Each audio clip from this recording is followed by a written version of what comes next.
Hari Bandara Hunzu, Si Marilyn Janzen, Satni Damdenu Dasta, Nadleh Whut'en Sahazya. Hello, good morning. My name is Marilyn Janzen and I belong to the Bear Clan. I come from Nadleh Whut'en, and so I wanted to take this time to welcome all of our residential school survivors, our descendants of residential school survivors, and our allies to say Yaz Bunkat. LeJac was the last name of a priest. So welcome to Little Rock Lake. I was asked to give a bit of an overview for people who may not know the history, so that's what I'm going to do. An amendment in 1894 to the Indian Act made it mandatory for Canada's Indigenous families to send their children to residential schools. The government of the day thought it necessary to assimilate First Nations children into Canadian British society by removing them from their homes and placing them in an orphanage-like setting based on Canadian British society. Children were clothed in uniforms and were forbidden to speak their own language. Rules and discipline was harsh in keeping with British models of residential childcare. Children did not receive the love and care of a parent required by a child and were subjected to cruel and neglectful treatment. Many children were physically and sexually abused. Poor living conditions and malnutrition caused many children to become ill, and some died of disease while in the school. Intergenerational trauma stemming from residential schools has affected many survivors of the school system and their families. Intergenerational impacts can be seen widely, and people have had to relearn their culture and regain traditional parenting skills. LeJac was one of the 22 Indian residential schools in BC and of 130 schools across Canada. LeJac was in operation from 1922 through to June 1976. Students at LeJac came mainly from carrier communities, although Sekani and Gitxsan children also attended. LeJac was operated by the Catholic Church. Like so many IRS survivors across the country, LeJac children suffered loss of culture, a disconnection with family and community, and abuse.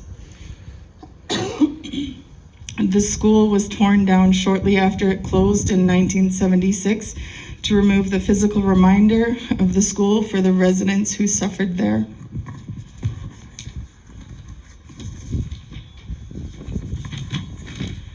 The impacts of colonization in Canada is far-reaching for Indigenous people. The IRS experiences was devastating for children, their families, and entire communities. The implementation of the reserve systems heavily impacted traditional ways of living through hunting and gathering. The outline of the potlatch system removed ways of governing. These events and the introduction of alcohol and trauma caused the physical and social health of Indigenous people to decline significantly. In 2007, survivors of the Canadian IRS launched a class action lawsuit against the federal government to seek acknowledgement and retribution for the involvement in the IRS. The Truth and Reconciliation Commission of Canada was created as a result of this lawsuit through a legal settlement between residential school survivors, the Assembly of First Nations, Inuit representatives, the federal government, and the church bodies. There were 94 calls to action identified in the 2015 TRC report aimed at improving the lives of all Canadian Indigenous people in the 4 areas of child welfare, education, health, and justice. The TRC's mandate was to support former residential and their residential survivors and their families in telling their own stories of their residential school experiences, to inform all Canadians about what happened in residential schools, and to encourage reconciliation between all Canadians. And this work continues today. Today, as I stand here,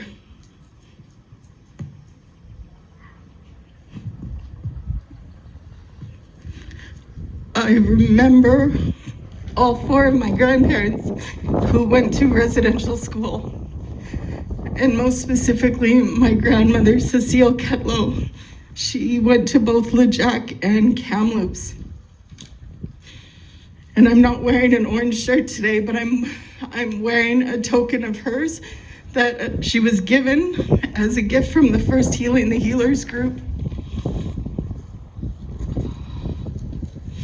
And when I think about her and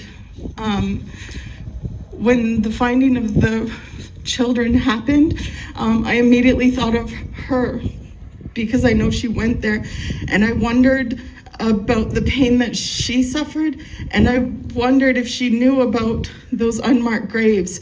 I wonder who silenced her. I wonder who silenced all of those children. And I think that's what our intent came from, was we wanted to stop people from breaking their own silence.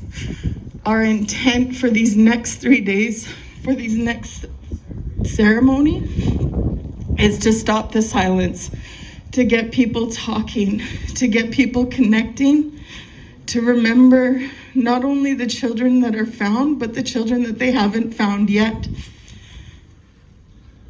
and to heal. And we have to heal together. That's the only way that we can do this. So thank you very much. Thank you, George, for your prayer this morning. And I really do hope that people take this opportunity to connect, to talk, and engage with our traditional healers and our mental health support throughout the 3 days. Thank you. Thank you, Marilyn, for that presentation. Certainly, the fact that we are here demonstrates that we are a resilient people and will continue to be resilient toward a healing path. And it's also important that we plan for such healing moving forward. So Marilyn and I have been working, and Tracy Michelle, she's in the crowd, negotiating with the government to construct a healing center at the Tatchak Lake Resort. Carissa County Family Services Board of Directors bought the resort and will be turning that into a healing facility. So I just wanted to announce that the healing will continue as we move forward in our journey. So thank you, Marilyn. Next is Rhoda Hallgren. Rhoda is the Director of Community Health Programs for Carissa County Family Services. Masai, Hadi, Sai Rhoda Hallgren Satni, Sanik Sophie Dishert Satni, Sabah Larry Dishert Satni. I'm from the Lake Babine Nation. My name is Rhoda Hallgren. My mom's name was Sophie Disher and my dad's name was Larry Disher. And I belong to the Bear Clan. So today, what we tried to do was separate the fires into 4 different quadrants in hopes that everyone would connect with each other, but try to limit the amount of people in one quadrant so that we're still adhering to provincial health guidelines. We are still in a pandemic and we still have to try to limit the quadrants to 50 people per quadrant. So we do want connection, we do want healing, but please try and be cognizant that we still have to be somewhat apart in our quadrants. We have a first aid tent just in that corner. The back corner, we will be bringing some food, some fruit and some granola bars and that sort of thing. And at about 1:30, we'll have some sandwiches brought in. We will have CSFS staff handing that stuff out because if we didn't hand it out, we would have to wipe everything down. So it's just easier if we hand it out. We have 4 stations around the fires where there's craft supplies. You can go in there and write memorial letters or just anything crafty, and pictures or little notes. And there's string up on the back where all of the crosses are, where we can hang them. And at the 3rd day, we will burn those in the fires. We will have traditional healers here throughout the weekend, and we will have mental health supports.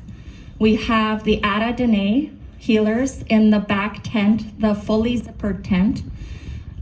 There's a staff member sitting in front taking appointments to see those healers. And then we also have Martha Wilson here, who is Gitsan. And so she wanted to join us to help with the healing here this weekend. And she's in the smaller tent. And everybody knows Barbie scaling. Barbie's taking her appointments. We also have nursing staff at the entrance on the other side of the admin table. They'll be doing vaccinations for anyone who would like to get their COVID vaccine. Staff who are just helpers will be wearing red pinnies. Traditional healers will be wearing purple pinnies. We will have other healers from our territory here around the fires throughout the weekend, and they'll be wearing purple. And our mental health supports will be wearing yellow pinnies like the one that I'm wearing right now. So if you need any help, just reach out to any one of us. We'll all be walking around assisting. And then there are outhouses located in this corner at the entrance, in the back corner behind the teepee, and also one over here. And we have two handicapped outhouses. One is in this corner, and I believe the other one is in the corner behind the teepee. The washing stations are also right beside the outhouses. And aside from that, oh yes, and for anyone who would like to bring a new pair of shoes, we're going to have them all put here all along the stage. And at the end of the third day, we're going to donate those shoes to children in need. We're taking new shoes so that we can donate them to children who may need them. So aside from that, I just want to thank Nadleh, Whut'en and Stilaten for requesting support in doing this over the 3 days. And I want to thank all of you for coming out. And thank you, Nadleh, for doing this in your traditional territory. Masai, I say. Sorry, Rhoda, we've got a note from our nursing department. They are providing vaccines to Carrier Sekani Family Services member nations. And if you would like to get a vaccine, you have to find 10 friends who aren't vaccinated and bring them all with you. So they have to have 10 people before they can open a vial. So grab your cousins. That's good, Marilyn. So those of you that haven't been vaccinated, we do have nurses with vaccines.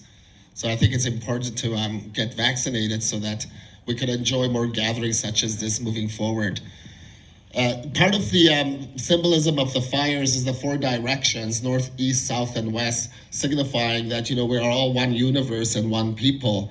And some people may want to write down some of the hurts that they've experienced on paper and put it in the fire as their way of starting their healing journey, or to continue through their healing journey as well.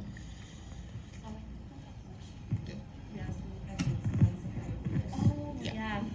I'm sorry, I forgot. We do have say beds over in this corner, and we will be doing brushing as well, spruce brushing, and we will have healers assisting with the letting go around the fires this weekend. So. Thank you. Which ones? The Pignata group. Come and bless us with a song.